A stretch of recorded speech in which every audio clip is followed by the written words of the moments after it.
The black mail-order bride arrived in tears, stepping from the dusty stagecoach into a frontier town that greeted her with cold stares and cruel whispers. The trembling woman clutched a letter meant for a dead man, her dreams shattered before they began. The townspeople turned their backs, convinced she'd be gone on the next stage. Another broken soul swallowed by the unforgiving West. But the quiet cowboy with gentle eyes saw something different in her tears. His calloused hand extended toward her trembling form as he whispered words that could change everything. "You don't have to pretend with me." Neither of them knew that her arrival had awakened sleeping secrets buried with the dead man. Secrets that someone killed to protect and would kill again to keep hidden. Will his unexpected kindness save her or doom them both? The stagecoach wheels ground to a halt in the dusty main street of Copper Ridge, Montana. Ava Sinclair pressed her face to the grimy window, watching the curious townspeople gather on the splintered wooden sidewalks. Her hands trembled as she clutched the worn letter that had brought her across half a continent, a promise of a new life with a man she'd never met. The driver yanked open the door, his voice rough. "End of the line, miss." Ava stepped down onto the packed earth. Her dark blue traveling dress, once elegant, was now wrinkled and coated in a fine layer of dust from days on the rough roads. Conversation stopped. Every eye in Copper Ridge turned toward her, and the expression shifted from simple curiosity to something colder, something sharper. An old man in overalls spat a stream of tobacco juice into the dirt near her feet. "That her?" a woman whispered, her voice loud enough to carry on the dry wind. "Samuel Morrison's bride?" The whispers spread like a disease through the small crowd. Ava straightened her shoulders and lifted her chin. She had come too far, fled too much to show weakness now. "Are you looking for Samuel Morrison?" The voice was smooth as silk, but it cut through the murmurs like a knife. A woman in an elegant green dress approached from the direction of the general store. Her blonde hair was perfectly coiled, a stark contrast to the rugged frontier setting. "I'm Margaret Durant." Ava nodded, her throat suddenly dry. "I'm Ava Sinclair. I've traveled from Philadelphia." Margaret's smile was a perfect painted thing, but it never reached her cold blue eyes. "Oh, my dear," she said, placing a gloved hand over her heart in a gesture of mock sympathy. "No one told you." The crowd leaned in, hungry for the drama about to unfold. "Samuel passed 2 weeks ago. A fever took him. Very sudden." The words hit Ava like a physical blow. Her legs nearly buckled beneath her. The letter in her hand suddenly felt like a ton of bricks, a testament to a future that had just been erased. The crowd pressed closer, their faces a mix of pity and morbid fascination. They were drawn to the spectacle of her shock, like vultures circling a fresh kill. "Poor thing," someone muttered, not unkindly. "Came all this way for nothing." But another voice, harsher and full of judgment, cut through the air. "Should have stayed where she belonged." Margaret stepped closer, her voice now carrying across the entire street, a performance for the whole town. "I tried to convince Samuel this whole arrangement was unwise." She gestured vaguely at the watching faces, making them all complicit in her judgment. "A man should marry from within his own community, don't you think? These good people have standards." Ava's throat tightened. The humiliation was a burning fire in her chest. Her savings were almost gone. The return fare to Philadelphia might as well have been a king's ransom.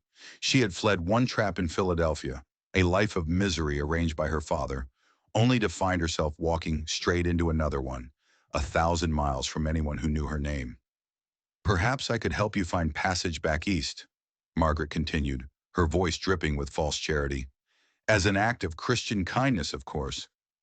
Every eye was on her, waiting to see her crumble, waiting to watch her break and run. They wanted to see the city girl defeated by the harsh reality of the West.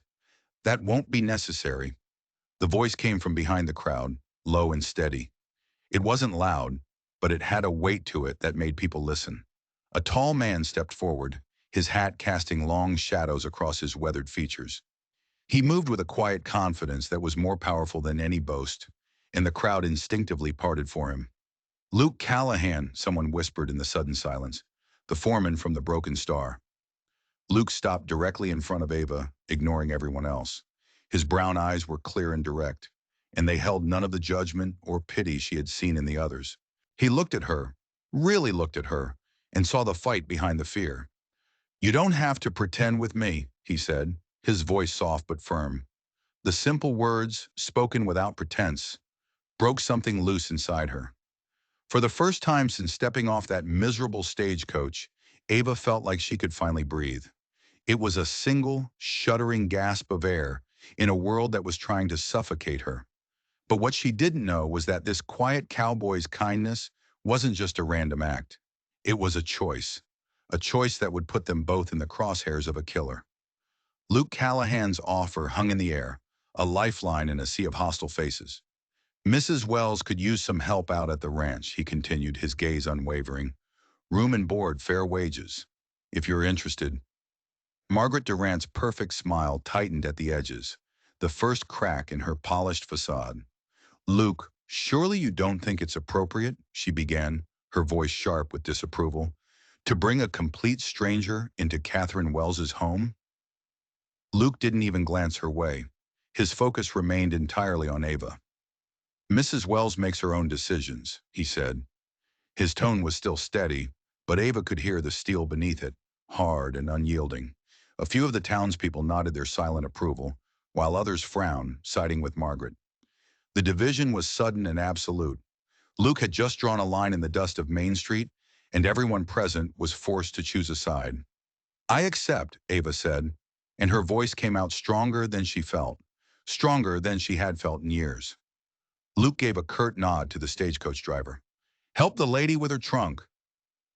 As they walked toward a waiting wagon at the end of the street, Ava could feel the weight of every eye in town on her back. The whispers had started again, but their tone had shifted. Some held curiosity, others held disapproval, but none held the vicious satisfaction she had seen just moments before. This quiet cowboy had single-handedly changed the narrative of her arrival. "Why did you help me?" she asked once they were away from the crowd, the clop of the horses' hooves a steady rhythm against the silence. Luke guided the horses down the dusty street, his eyes on the road ahead. "Seen enough people get kicked when they're down," he said simply. "Never sat right with me." But there was more to it than that. Ava could feel it. There was a story behind his eyes, a reason for his defiance that he wasn't sharing. The Broken Star Ranch lay 3 miles outside of Copper Ridge, nestled in a valley between rolling, sun-scorched hills. The main house was modest but well-maintained, a testament to hard work. Cattle dotted the grasslands, and the whole place hummed with a sense of purpose. Mrs. Catherine Wells proved to be a woman in her 60s with silver hair pulled back in a tight bun, eyes as sharp as a hawk's, and a no-nonsense manner that Ava immediately respected. She looked Ava up and down, sizing her up with a practiced eye. She asked a few practical questions about cooking, cleaning, and mending, her tone brisk but not unkind. Satisfied with the answers, she showed Ava to a small, clean room behind the kitchen. "Breakfast is at dawn," Mrs. Wells said, her voice leaving no room for argument. "Luke will show you what needs doing." That evening, the day's chaotic events felt like a strange, unsettling dream. Ava sat on the porch steps, watching the sun bleed across the sky, setting the mountains on fire with shades of orange and purple. This morning she had been a mail-order bride, her future seemingly written for her. Tonight she was a ranch hand, her future a complete and terrifying blank slate. Luke emerged from the barn, his long strides eating up the distance across the yard. He settled on the steps beside her, keeping a respectful distance. "Town takes some getting used to," he said into the growing twilight. Ava let out a short, humorless laugh. "Some towns do." "Margaret Durant runs most of the social circles," he explained, as if it mattered. "Her word carries a lot of weight with certain people." Ava studied his profile in the fading light, the strong line of his jaw, the quiet intensity in his gaze. "But not with you," she stated. It wasn't a question. He turned to look at her then, and his eyes were serious. "I judge people by what they do, not by who they know or where they come from." The words hung between them, a promise of fairness in a world that had shown her very little of it. Ava felt something shift in her chest, a flicker of warmth she had not expected to find in this harsh, unforgiving place. "What really happened to Samuel Morrison?" she asked, the question that had been haunting her since she arrived. Luke was quiet for a long moment, the silence stretching out between them.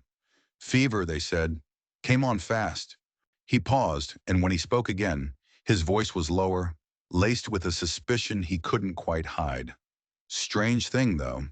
He was healthy as a horse just days before. Something in his tone, a dark undercurrent, made Ava look at him sharply. You don't think it was fever?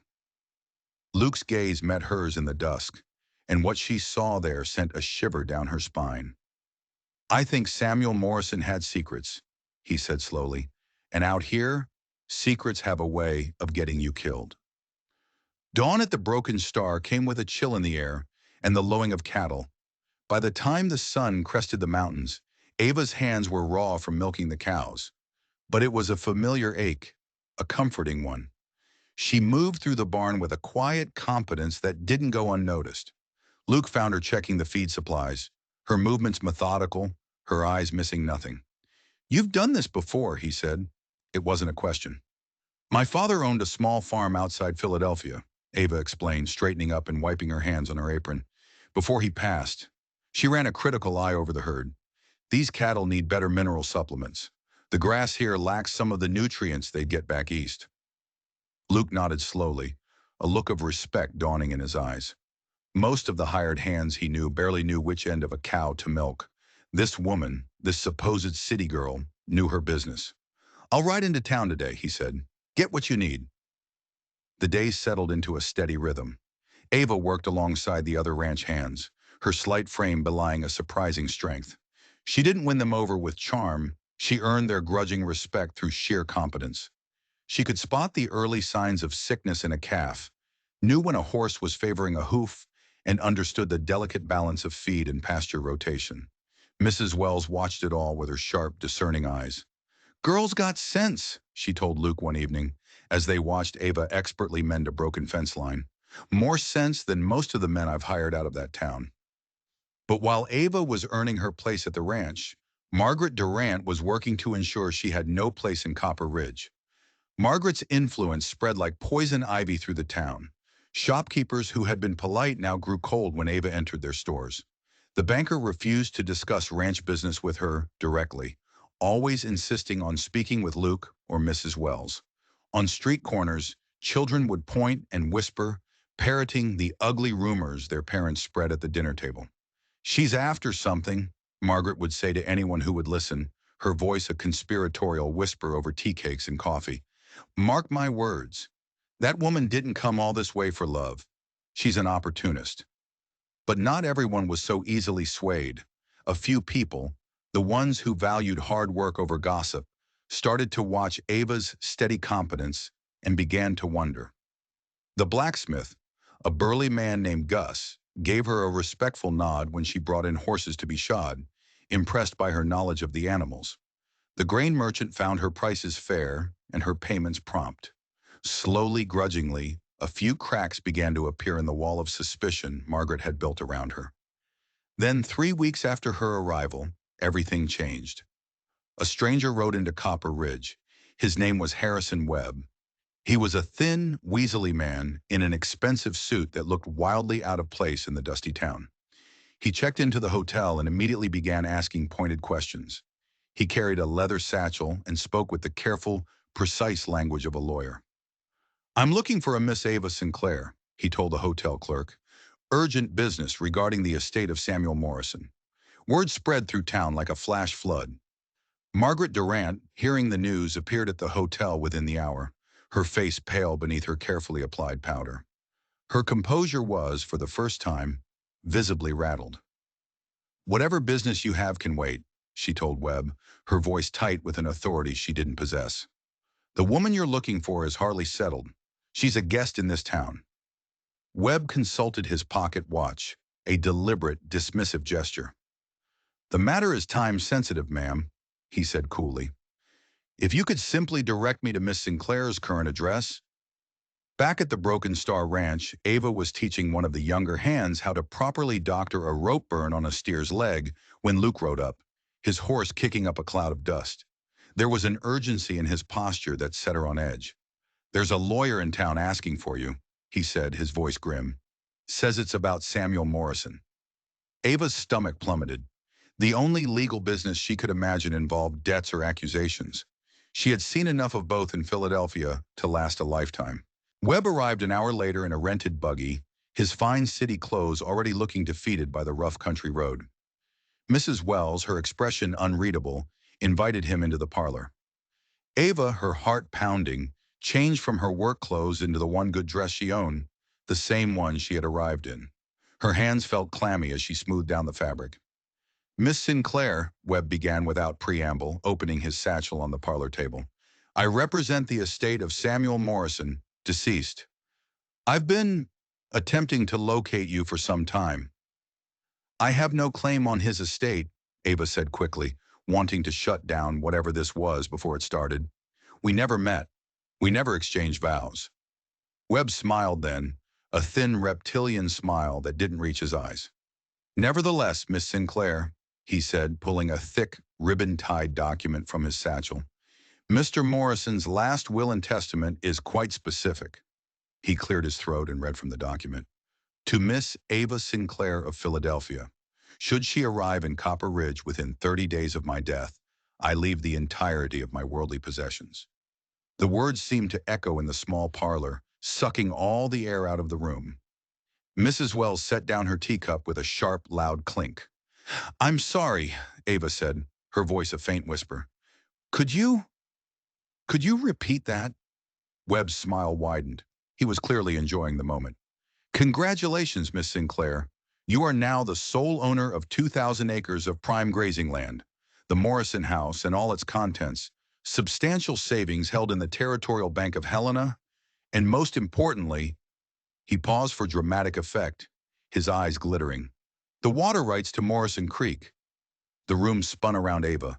She gripped the arms of her chair to keep from falling. It didn't make any sense. A dead man had just reached out from the grave and handed her an empire.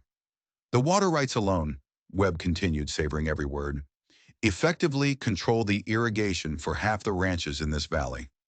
Mr. Morrison, you see, was a very, very wealthy man. Lucan, who had been standing silently by the door, finally stepped forward.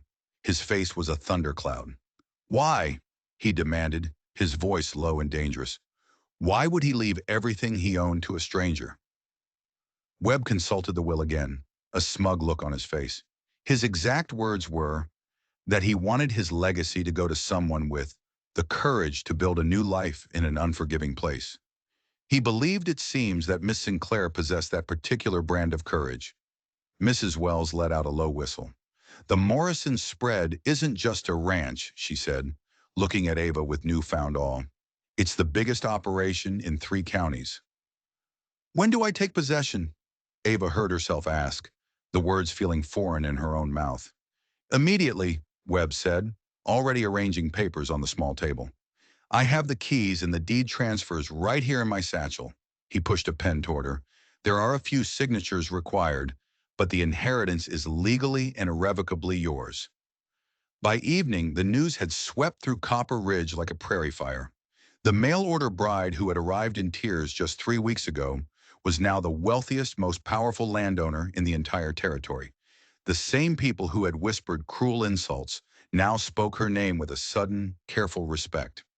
In her parlor, Margaret Durant stood by the window, watching the lawyer's buggy return to town. Her hands were shaking so badly she could barely pour herself a glass of brandy. This changes nothing, she whispered to her reflection in the dark glass, her voice a venomous hiss. Nothing at all. Out at the Broken Star, Ava walked the property lines alone as darkness fell. The world had tilted on its axis. The woman who had fled Philadelphia with nothing now controlled land, water, and wealth beyond her wildest dreams. But she had seen enough of the world to know that such wealth wasn't a gift. It was a target. And in a place like this, desperate people did desperate things when that much money was involved. Luke found her by the creek that marked the southern boundary of Mrs. Wells's property. Tomorrow this creek, and everything beyond it for miles, would belong to her. Scared? He asked, his voice gentle in the quiet of the evening. Terrified, she admitted, the honesty of it a relief. This morning I was nobody. Tonight I own half the valley. Luke came to stand beside her, close but not touching. "You were never nobody," he said quietly. "Not to me." The words hung between them in the cooling air, simple and profound.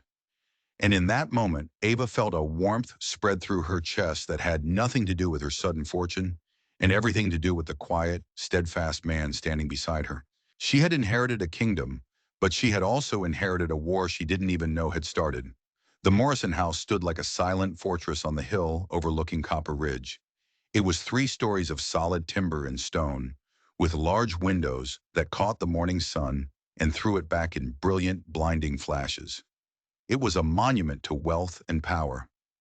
Ava walked through rooms filled with expensive furniture from back east and thick imported carpets that muffled her footsteps. The air was still and cold, heavy with the absence of life. Her own footsteps echoed in the vast empty space. Luke followed her through the main hall, his expression unreadable as he took in the opulence. "Bigger than I remembered," he murmured. "Too big," Ava said, a shiver running down her spine. The house didn't feel like a home. It felt like a tomb, beautiful, ornate, and utterly cold. "Samuel lived here all alone," Luke said, his voice low, "for the last 5 years after his parents passed. Kept to himself, mostly." In the study, leather-bound ledgers lined the shelves in neat, obsessive rows. Ava pulled one down and opened it. Samuel's handwriting was careful and precise, a meticulous record of cattle sales, land purchases, and complex water rights agreements. The numbers were staggering. The Morrison operation generated more income in a single month than most ranchers in the territory saw in a year.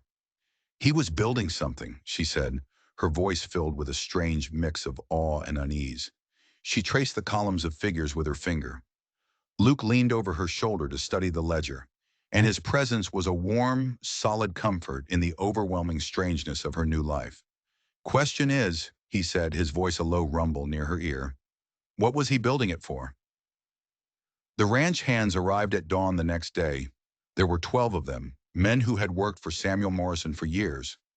Now they found themselves employed by a woman from Philadelphia they barely knew. Some tipped their hats respectfully, their faces neutral.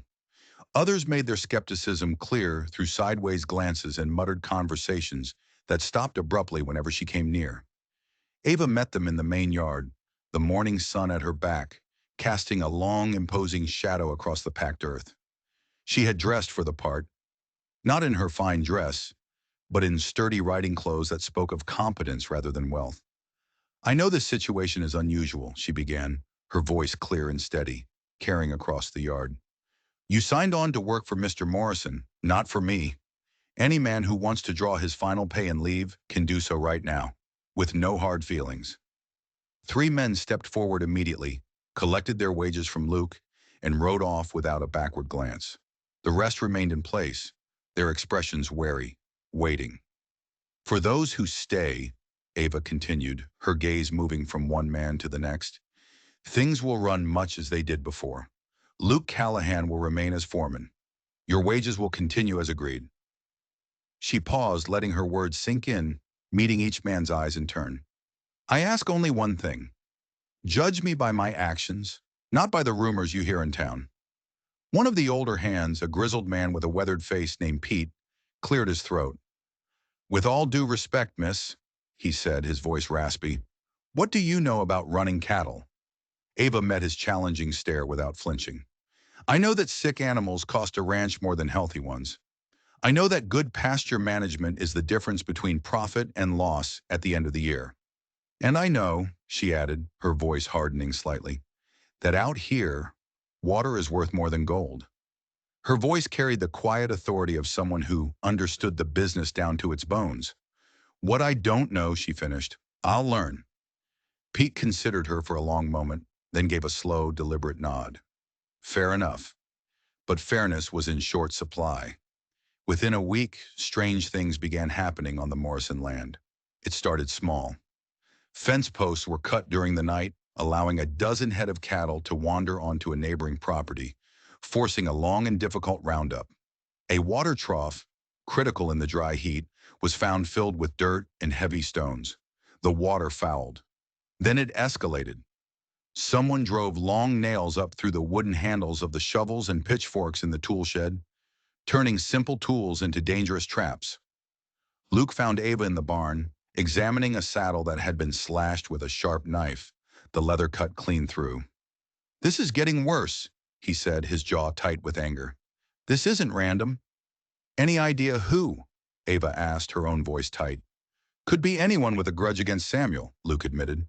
"He made his share of enemies buying up land and water rights. But the timing of this?" He ran his fingers along the deep cut in the leather. "It feels too convenient. Someone's sending a message." That afternoon, the message got louder. A stranger rode up the long drive to the Morrison house. He was a big man named Marcus Thornfield, dressed in an expensive coat that seemed to absorb the heat. He had the soft, uncalloused hands of a man who made his money from other people's sweat and the cold, calculating eyes of a predator. He dismounted near the front porch, removing his hat with an exaggerated theatrical politeness. "Miss Sinclair, I presume," he said, his smile slick. "Marcus Thornfield. I represent certain business interests in Denver." Ava remained on the porch looking down at him. The height advantage was slight, but it was deliberate. She would not be intimidated on her own land. "What kind of business interests?" she asked, her tone icy. "The kind that pay well above market value for prime real estate," he said, his smile never faltering. "I'm prepared to offer you twice what this land is worth. Cash payment, immediate transfer. You could be on a train back to Philadelphia by the end of the week." A very wealthy woman. "The land isn't for sale," Ava said flatly. Thornfield's smile finally wavered, just for a second. "Perhaps you don't understand the challenges facing a woman in your position. Running a ranch of this size requires certain skills, certain connections. Without them, even the best property can quickly become a burden, a danger even." Just then, Luke appeared around the corner of the house, moving with a silent, deliberate grace. His hand was resting casually on his gun belt. It wasn't a threat, not yet, but it was a clear statement. "The lady said the land isn't for sale," Luke said, his voice a low growl. Thornfield's cold eyes shifted to Luke, measuring him, assessing the threat. "And you are?" "Someone who works for the lady." The tension stretched between the two men like a drawn bowstring. Thornfield held Luke's gaze for a long moment before his slick smile returned. He replaced his hat on his head. "Think about my offer, Miss Sinclair," he said, the warmth gone entirely from his voice. "Opportunities like this don't come along often." He mounted his horse with practiced ease. "I'll be in town for a few days. Should you change your mind?" After he rode away, a chill settled over Ava that had nothing to do with the mountain air. "He's not going to accept no for an answer," she said. Luke's eyes were still on the cloud of dust Thornfield left behind. "Men like that never do." That night, their worst fears were realized. Someone tried to burn down the main barn. Only Luke's quick thinking and the frantic work of the ranch hands with bucket brigades saved the building and the terrified horses trapped inside. In the aftermath, they found rags soaked in kerosene piled near the hay storage, along with a handful of matches that had failed to catch properly. Ava stood in the smoky darkness, watching Luke organize the cleanup. Her inheritance was no longer a property, it was a battleground, and she was caught in the middle of a war without knowing who her enemies were or what they were truly fighting for. The land, the water, the money. It was all connected, and she was starting to realize that Samuel Morrison's sudden fever might not have been a fever at all. "Why?" Ava asked Mrs. Wells the next morning over a cup of bitter coffee, the smell of smoke still clinging to her clothes. "Why is everyone so interested in this specific piece of land?" The older woman stirred her cup thoughtfully, her sharp eyes fixed on the distant hills of the Morrison Ranch. "It's the water, child," she said finally. "Always has been. Morrison Creek starts up high in the mountains on that property. It feeds half the ranches in this valley. You control that creek, you control everything downstream." She paused, then added another piece to the puzzle. "And then there's the railroad." Mrs. Wells looked up sharply, her gaze piercing. "What do you know about the railroad?" "Thornfield," Ava said, the name leaving a bad taste in her mouth. "He mentioned business interests in Denver. Railroad companies have interests there." "They do," Mrs. Wells confirmed with a grim nod. They've been surveying through this territory for months, looking for the best route to connect with the main transcontinental line. A route through this valley would be the straightest, the easiest to build, and a place like the Morrison Ranch, with its own creek, it would be perfect for watering locomotives and feeding the worker camps. The pieces began to fall into place in Ava's mind, forming a dark and terrifying picture. Samuel's staggering wealth, the absolute control of the water rights, Thornfield's aggressive offer, and the systematic, escalating harassment of her operation. It wasn't just about a ranch anymore. This was about something much bigger. Someone wanted this land badly enough to kill for it. The thought landed in her stomach like a block of ice. Samuel Morrison had died suddenly of a fever, but Luke's doubts echoed in her memory. In a place where water meant survival and land meant power, a fever was a very convenient explanation for something much, much darker. She had to know for sure. That afternoon, she started searching the cold, silent house. If Samuel had secrets, he would have hidden them somewhere. She started in his study, but the ledgers were just numbers. She moved to his bedroom, a Spartan room that offered no clues.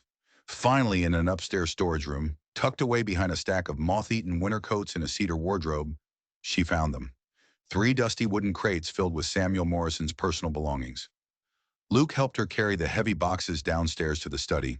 They pried them open, the screech of nails on wood echoing in the quiet house. The first crate held old clothing and personal items. A worn shaving kit, a pair of boots, a faded photograph of his parents. They revealed little beyond Samuel's careful, solitary nature. The second contained years of business correspondence, including several letters from various railroad companies and territorial officials, all making offers for his land, all of which he had apparently refused. But the third crate held something else entirely. Tucked beneath a stack of old newspapers, Ava's fingers brushed against the cool, smooth surface of leather.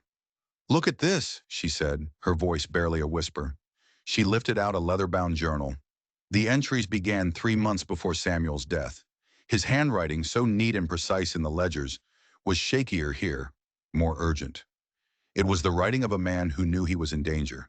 He documented meetings, conversations, and his growing suspicions about the people he thought he could trust. May 15th, Ava read aloud, her voice trembling slightly. Thornfield visited again today, insisted his offer was final. When I refused, he reminded me how quickly circumstances can change for a man living alone out here. Luke leaned closer, his hand resting on the back of her chair as he read over her shoulder. His presence was a small comfort against the chilling words on the page. "That's not a business offer," Luke said, his voice grim. "That's a threat." She turned the page, her heart pounding. May 22nd, feeling poorly after taking dinner with Margaret. There was a strange, bitter taste in the wine. "Must remember to ask Doc Peterson about these stomach pains when I'm next in town." The entries continued in a similar vein, a horrifying chronicle of Samuel's declining health alongside his increasing paranoia. He suspected someone was tampering with his food and drink, poisoning him slowly, but he couldn't figure out who or how. June 1st, Ava read, her voice cracking, "Spoke with my lawyer Webb today about updating my will. If something happens to me, I want my legacy to go to someone with the strength to fight for what's right. Perhaps the mail-order bride from Philadelphia. Perhaps she is that person." Luke sat back in his chair, his face pale. "My God," he breathed. He knew. He knew someone was trying to kill him. "And he chose me," Ava whispered, the realization chilling her to the bone. "He chose me to be his weapon, his revenge." She wasn't just an heir. She was Samuel Morrison's final, desperate move in a deadly game he knew he was about to lose. She turned to the last page. The entry was dated just 2 days before his death. The handwriting was almost illegible, the scrawl of a man losing his final battle. "Growing weaker daily. The poison, it's accelerating. I've hidden evidence in this journal where I hope the right person will find it. Margaret, she knows too much. My habits, my schedule, my weaknesses. She brings my meals, but she's not working alone. Someone with real money, someone powerful, is behind this." Ava closed the journal, her hands shaking uncontrollably. The truth was there, in black and white. Samuel Morrison hadn't died of a fever. He had been murdered. And the woman who had pretended to be her friend, the pillar of the community, was the killer. "We have to show this to Sheriff Green," she said, her voice filled with a new, hard resolve. This wasn't just about her inheritance anymore. This was about justice for a man she'd never met. They found Sheriff Amos Green in his small, dusty office, his feet propped up on his desk. He was reading through a stack of wanted posters with the bored expression of a man who rarely dealt with anything more serious than a drunkard on a Saturday night. He was a lean, weathered man in his 50s, known for keeping the peace in Copper Ridge through practical solutions and quiet authority rather than heroic gestures. He listened to their story without interruption, his expression unreadable. Then he took the journal and read the entries twice, his brow furrowed in concentration. When he finally looked up, his eyes were serious. "This is serious accusation territory, Miss Sinclair," he said, his voice a low drawl. "Samuel Morrison was murdered," Luke said flatly, cutting straight to the point. "Samuel Morrison died of a fever," Green corrected him, his tone cautious. "Doc Peterson signed the death certificate himself." He set the journal down on his desk as if it were a venomous snake. "You're asking me to reopen a case that was never even opened. You're asking me to accuse one of this town's leading citizens of murder." Ava leaned forward, her hands flat on his desk. "Sheriff, a week ago, someone tried to burn down my barn. They've been cutting my fences, poisoning my water troughs, and sabotaging my equipment. This isn't random vandalism. It's a coordinated campaign of terror." Green's expression shifted. For the first time, he looked genuinely interested. The lines around his eyes deepened. "You're saying the attacks on your ranch are connected to Samuel's death?" "I'm saying someone wanted Samuel's land badly enough to kill him for it," Ava said, her voice ringing with conviction. "And now they're trying to scare me into selling it." "Thornfield made that crystal clear," Luke added. "His offer came with barely veiled threats." Sheriff Green stood up and walked to his window, looking out at the dusty main street of the town he was sworn to protect. He was quiet for a long time. "Margaret Durant was real close to Samuel toward the end," he said almost to himself. "Brought him his meals when he got sick, sat with him during his final days. According to that journal, she had access to his food and drink every single day," Ava pointed out, pressing her advantage. "And a motive. She thought she deserved the ranch." Green turned back to face them, his face a grim mask. "Margaret Durant is one of the most respected women in this territory. You're asking me to investigate her for murder based on a dead man's paranoid scribblings in a private journal." Luke's jaw tightened. "Those scribblings describe the classic symptoms of arsenic poisoning, Sheriff, and we both know it." Green let out a long sigh. "Even if you're right, even if Samuel was poisoned, proving it now would be impossible. He's been in the ground for over a month." He saw the look of frustration on their faces and held up a hand. "But," he said, his voice firm, "we can investigate the current crimes. The barn fire, the sabotage, the threats from Thornfield. I can get a warrant for that." He picked up the journal again. "I'll hold on to this as potential evidence. But I want you both to be careful, incredibly careful.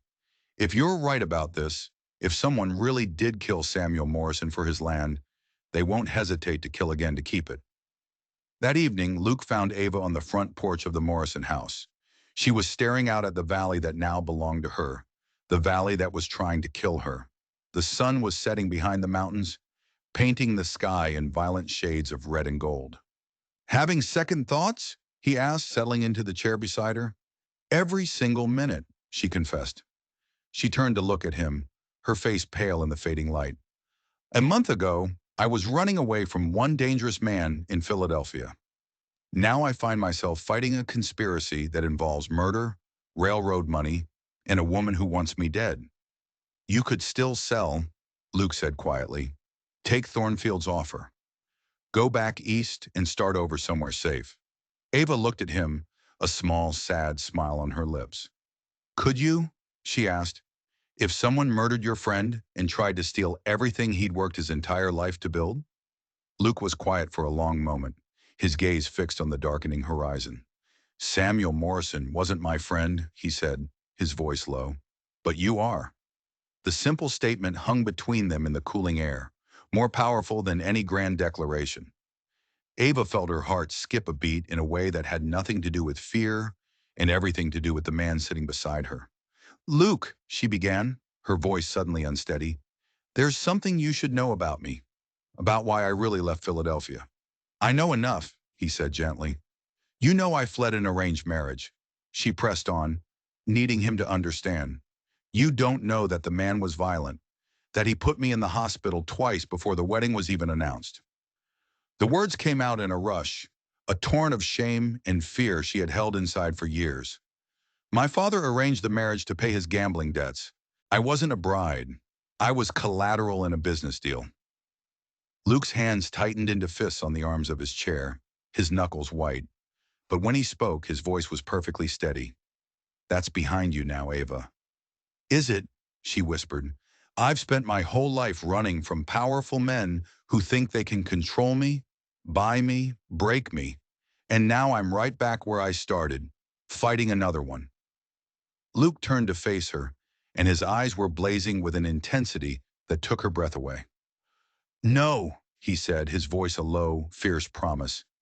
This time, you're not running alone. And for the first time since finding Samuel's journal, a tiny flicker of hope ignited in Ava's chest. Maybe, just maybe with him by her side, this was a fight she could actually win. But in town, under the soft glow of an oil lamp, Margaret Durant paced her pristine parlor like a caged animal, her carefully constructed composure finally cracking under the strain. Marcus Thornfield sat in her best chair, his expensive boots propped disrespectfully on her coffee table. The journal changes everything, she hissed, her hands twisting the fabric of her dress. If they can prove Samuel suspected me. Thornfield took a slow drag from his cigar, his eyes cold and devoid of emotion. Then we accelerate the timeline, he replied calmly, blowing a plume of smoke toward the ceiling. Some problems, my dear Margaret, require permanent solutions. Sheriff Green arrived at the Morrison Ranch before dawn, his face grim in the yellow lamplight spilling from the porch. He dismounted quickly, his movements stiff and urgent. He didn't waste time with greetings. Found something you need to see, he said, pulling a bundle of letters from his saddlebag and thrusting them toward Ava.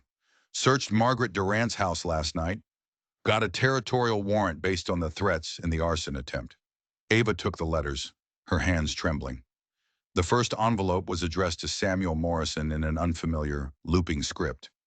She pulled out the letter inside. It was from the lawyer, Harrison Webb, dated 6 weeks before Samuel's death. It explained in detail his search for a Miss Ava Sinclair of Philadelphia, beneficiary of a potential inheritance.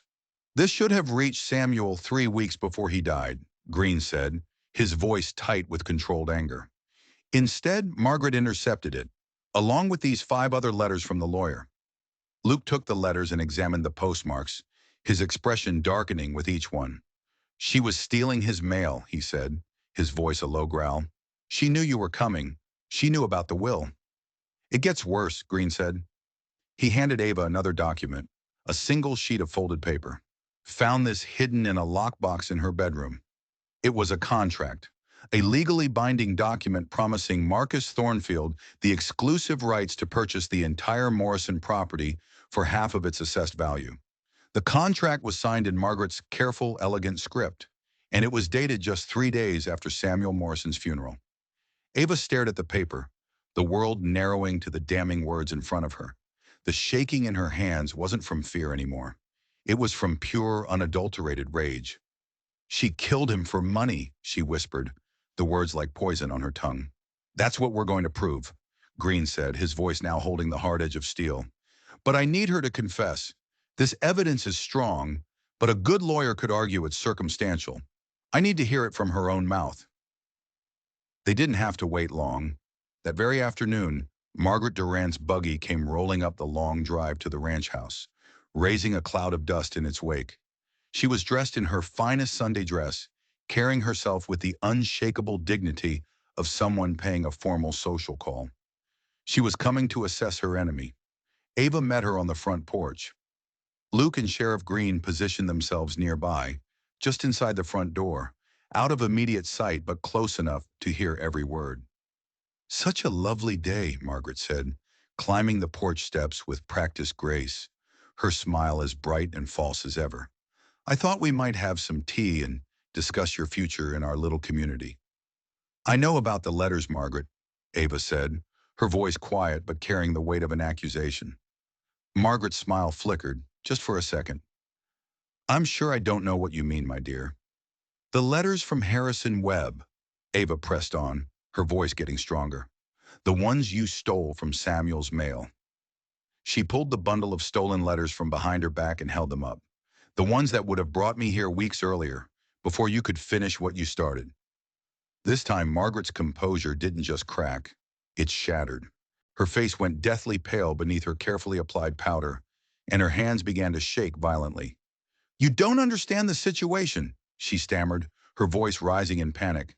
"Samuel was making a terrible mistake, bringing a stranger into our community, someone who doesn't belong here, someone who would inherit what you thought should be yours." Ava finished for her, her voice cold as ice.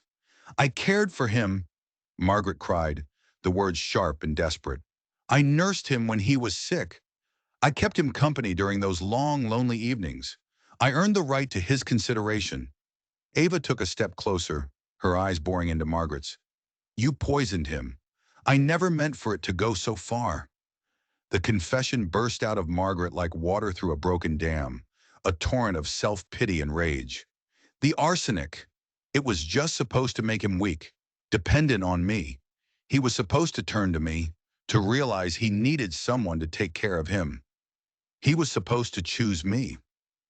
At that moment, Luke emerged from the shadows near the door, his face a mask of hard disgust. Sheriff Green followed right behind him, his hand now resting firmly on the butt of his pistol. "Margaret Durant," Green said, his voice formal and devoid of all emotion, "you are under arrest for the murder of Samuel Morrison." Margaret's legs gave out from under her. She sank onto the porch steps, her elegant green dress pooling around her like spilled ink on the dusty wood. "He chose a stranger over me," she whispered, her voice a broken, hollow sound. "A woman he'd never even met. After everything I did for him, everything I sacrificed." "What about Thornfield?" Luke demanded, stepping forward. "What about the railroad money?" Margaret let out a laugh, a bitter, ugly sound that held no humor. "Marcus, he promised me enough money to start over somewhere else. Somewhere people didn't know my name, didn't know what I'd become." She looked up at Ava then, and her eyes were burning with a pure, undiluted hatred. "But you came anyway. Even from the grave, Samuel found a way to cheat me."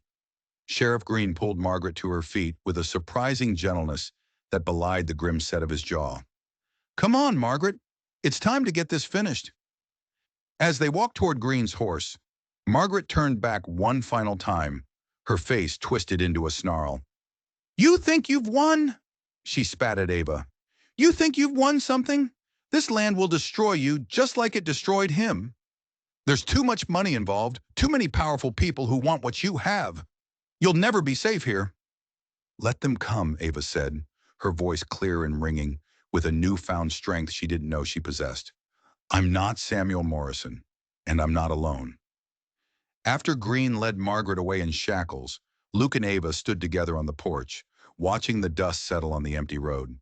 The silence was heavy, but it was the silence of an ended battle, not a coming one. "Thornfield will be back," Luke said, his voice low, "or he'll send someone else. Men like him don't give up easily." Ava turned to look at him, her eyes clear and determined. "Then we'll be ready for him," she said. "Samuel Morrison chose me to fight this battle.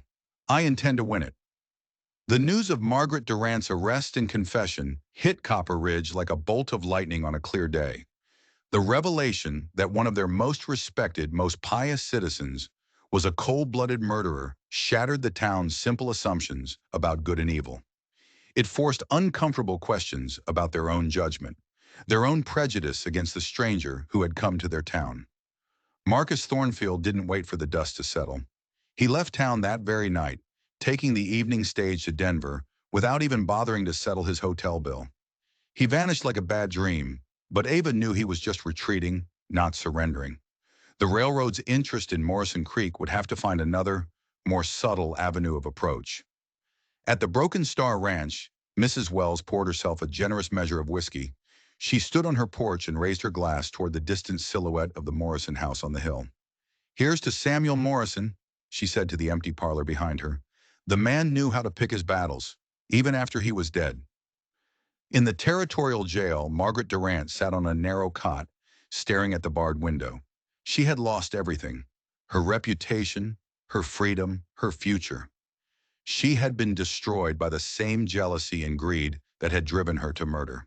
The woman she had tried to destroy now owned half the valley and had, in the space of a few weeks, earned the respect of the very people who had once scorned her.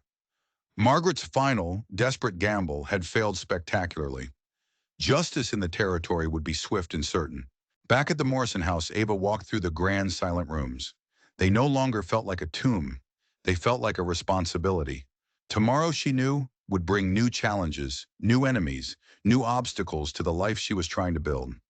But tonight, for the first time since stepping off that stagecoach a lifetime ago, she felt truly, completely safe. The truth had set her free. And the future, which had once been a terrifying void, now stretched ahead, full of possibilities she had never dared to imagine. The territorial court convened in Helena 3 weeks later. Margaret Durant stood before the formidable Judge William Harrison in shackles, her once perfect appearance now haggard and broken. The evidence against her was a mountain she could not hope to climb. Samuel's journal, the stolen letters from the lawyer, the damning contract with Thornfield, and her own signed confession created an ironclad case that no defense attorney could challenge. "Margaret Durant," Judge Harrison announced, his voice booming through the silent courtroom, "for the cold and calculated murder of Samuel Morrison, you are hereby sentenced to 20 years of hard labor at the territorial prison." Ava watched from the gallery as Margaret was led away. There was no victory, no satisfaction in seeing her enemy's final downfall. There was only a hollow, aching sense of justice finally, belatedly, served. Samuel Morrison could finally rest in peace, knowing his killer faced the consequences of her actions. Outside the imposing courthouse, Harrison Webb shook Ava's hand, his expression one of genuine warmth and respect.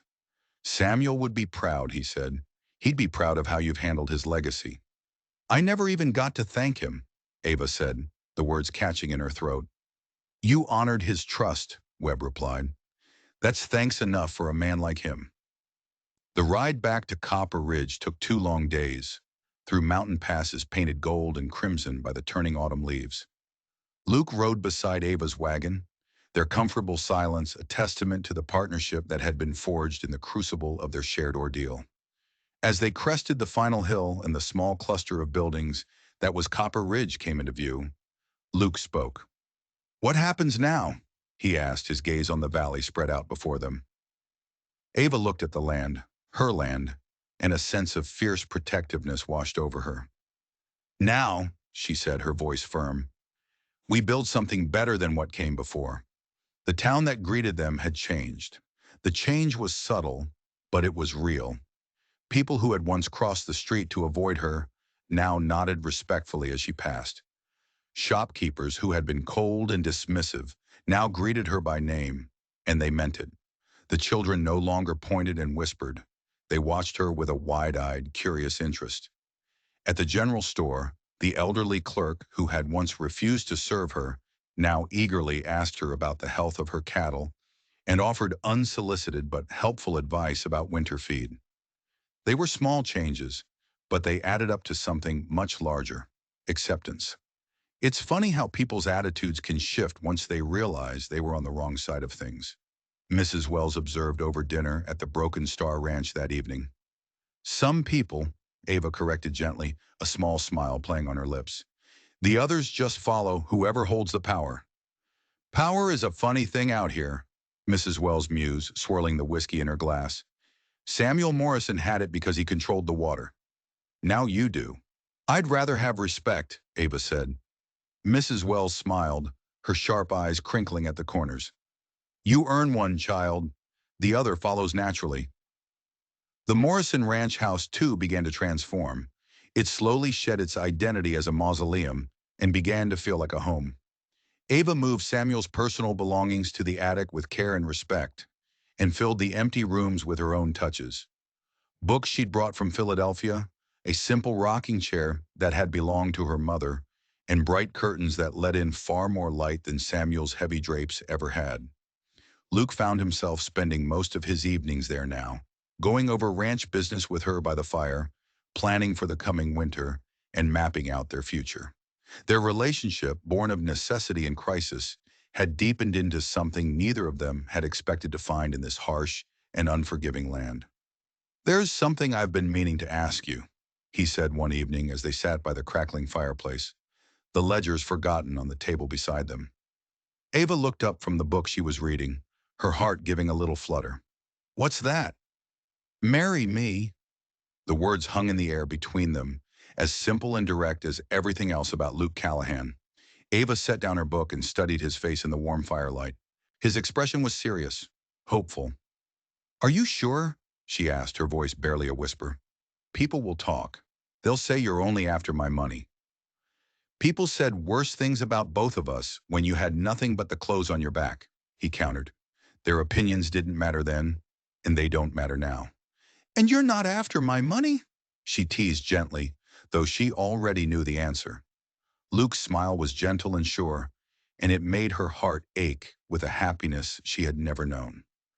"Ava, I fell in love with a woman who knew how to milk cows at dawn and wasn't afraid to stand up to bullies. The money, that's just a complication we'll have to work through together." Ava felt tears prick her eyes, but these were nothing like the tears of fear and despair she had shed upon her arrival. These were tears of pure, unadulterated joy. "Yes," she said simply, her voice thick with emotion. "Yes." They married on a crisp October morning in the small church that overlooked Copper Ridge.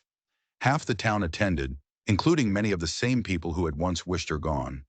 With no family of her own present, Sheriff Green, his face beaming with pride, gave the bride away. Mrs. Wells cried openly throughout the simple ceremony. The wedding dinner was held at the Morrison House, which was now officially and forever the Callahan Ranch. Luke had insisted on the name change, a gesture that surprised the guests but pleased his new bride enormously. "To new beginnings," Sheriff Green toasted, raising his glass of sparkling apple cider. "To justice served," added Mrs. Wells, her own glass held high. "And to a love that conquers all," finished the preacher, a warm smile on his face. In the months and years that followed, Ava and Luke transformed more than just their personal lives.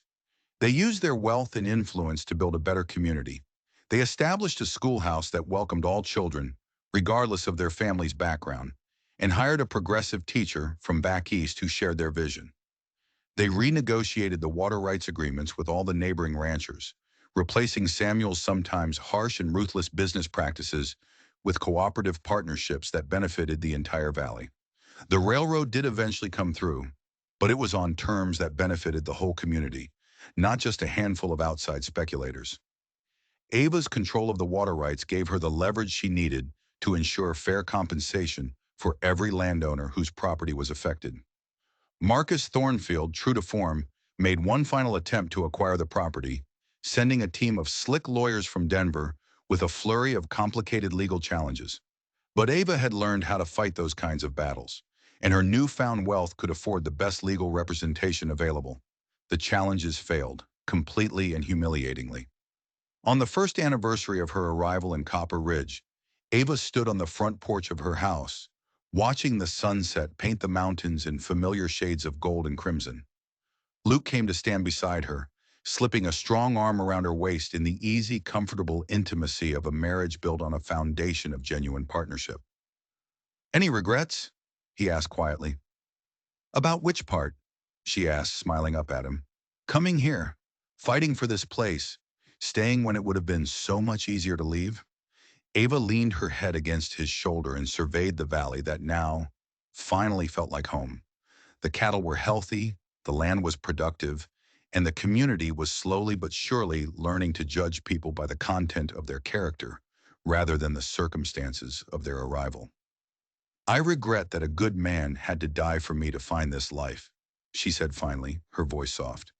but I will spend the rest of my days making sure his sacrifice meant something. Luke kissed the top of her head. I think you already have.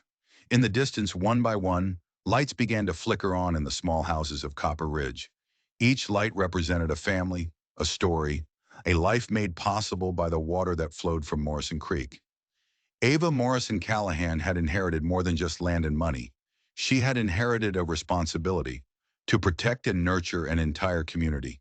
And it was a responsibility she embraced with the same quiet courage that had brought her west in the first place. A lonely, frightened woman seeking a better life in an unforgiving land. She had found it.